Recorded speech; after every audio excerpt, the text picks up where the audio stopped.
Our beautiful mural artist. Hello. Who are you? My name is Lyssa Wyn of Barefoot and Doodles Art.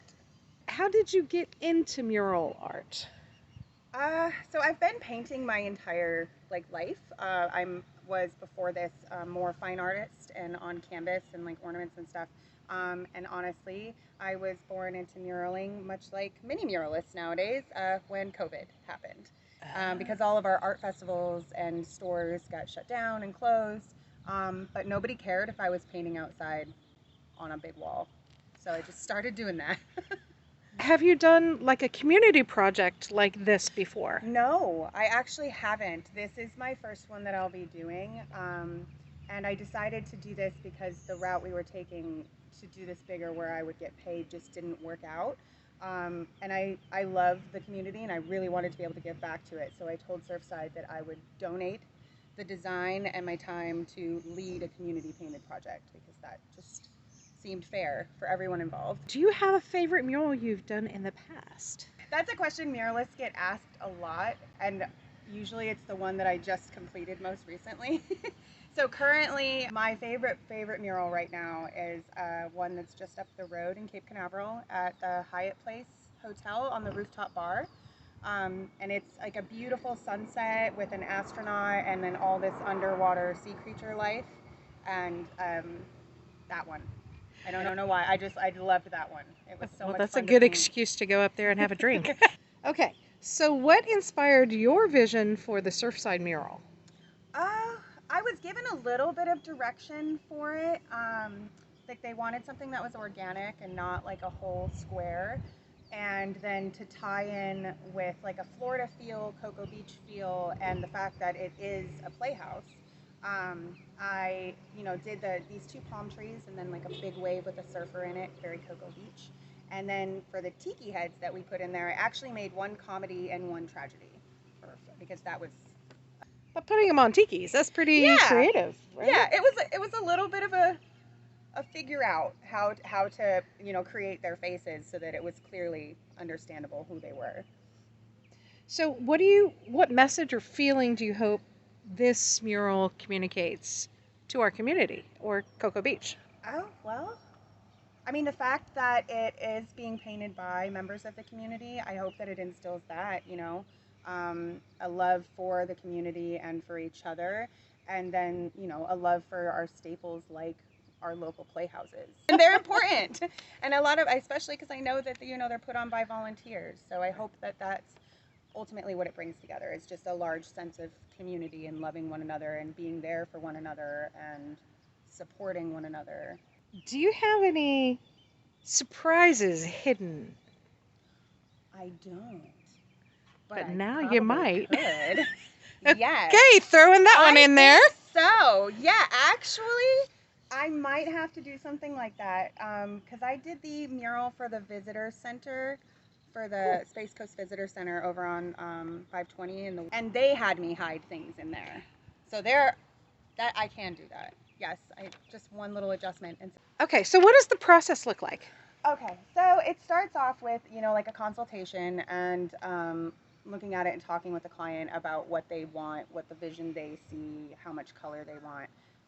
Then I go and I use my iPad and an app called Procreate, and I design it digitally on there, because then I can get a picture of the wall and take my digital design and suppose it on Mm-hmm. to the wall so the client can see exactly roughly what it's going to look like. It's always going to change a little bit because that's technology and I'm Right. a human. Um, so I start with that, then I come out and I get the design on the wall, and there are several ways to do that. Sometimes I freehand it and I just sketch it willy-nilly. Other times I'll grid the wall out, which means I'll draw equal size boxes and then get those boxes on the design and then basically just transfer, kind of like we did in grade school art classes. The other way is something called a doodle grid method, where I will draw a bunch of random shapes and designs all over the wall. That usually works for when I'm covering the entire wall. I did that for the astronaut for the rooftop bar. Um, and then you do the same thing. So you take a picture of the wall and then you put it into the program and turn down the opacity, and you literally just use the design as kind of a connect the dots type of thing. And then the final way is with a projector. So I have two different kinds of that. One is a nighttime, like bright light projector, gets the image up there, I trace it on. And the other one that I was going to use today. Wait, go back. Because the first one, the opportunity in March. Yes, with the opportunity. So those always come with their challenges because you have to have darkness and access to power. And I had darkness here, but I didn't have access to power. And then my projector just blew my power in my car. So I had to, circle back and come up with another way to do that.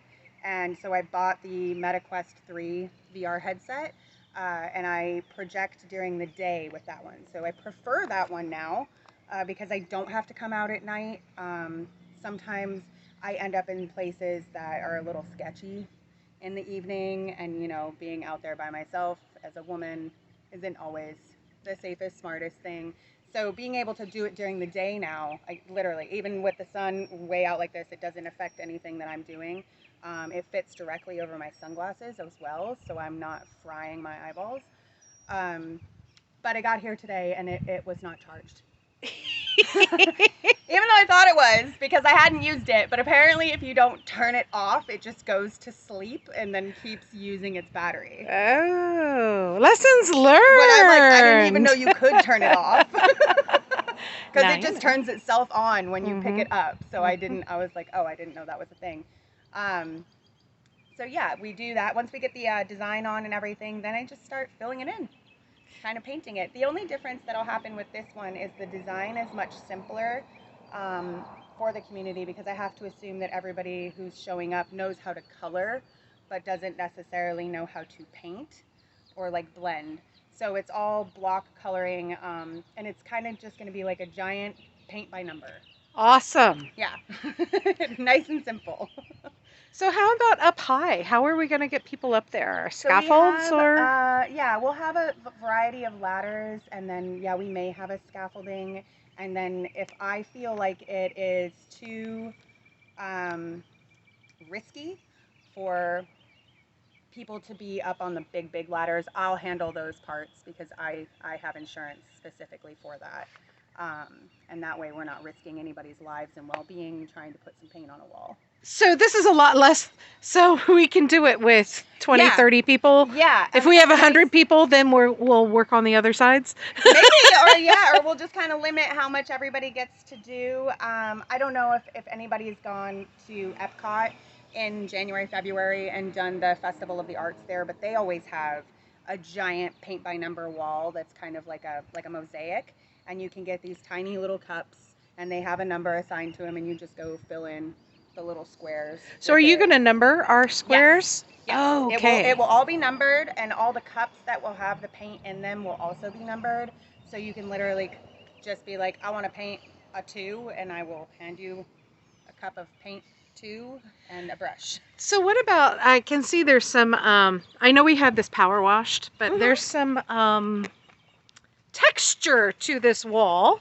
Yes, it is very textured. So not the worst I've ever seen, though. How do we handle that? Just paint over it? Yep. Peel what you do?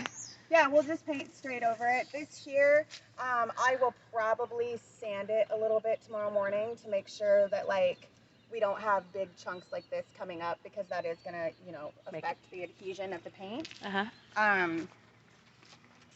But otherwise, yeah, it should be okay. And if I'm super worried about it, I'll hit it with primer. It really just depends, once I get the design on the wall, what is going to be covered, because it's not a big square design. Right. It's got some open spaces and stuff behind it. How can people stay connected with your work or see more of what you do? I am on social media as Barefoot and Doodles Art. So that's like barefoot and doodles, like noodles, but with a D for drawing. And so that's Facebook, Instagram, TikTok, all of the things. Awesome. That are there. And then my email is the same way if you want to get in contact with me. My business cards and stuff do have my phone number on them, but email is generally the best way to get a hold of me. Otherwise, it will get lost. Okay, cool. In the ethers. So, you expect it to take like 10 to 5 on Sunday? Yeah, and honestly, It's not, because it's not a difficult design, and we do have it structured for the community to paint. Even with 20 people, it may not take that long. You'd be surprised at how quickly something can get painted with multiple hands doing it. Yeah. It goes pretty quickly. Okay. But it should be a fun time. Yeah. Awesome. Okay, so I do have to point out something because we are next to a church. So, and we'll be painting on Sunday.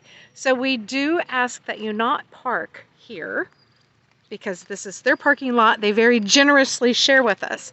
However, Surfside Playhouse does have a wonderfully large parking lot that should accommodate all of us because we don't have a show on Sunday. All right, thanks a lot.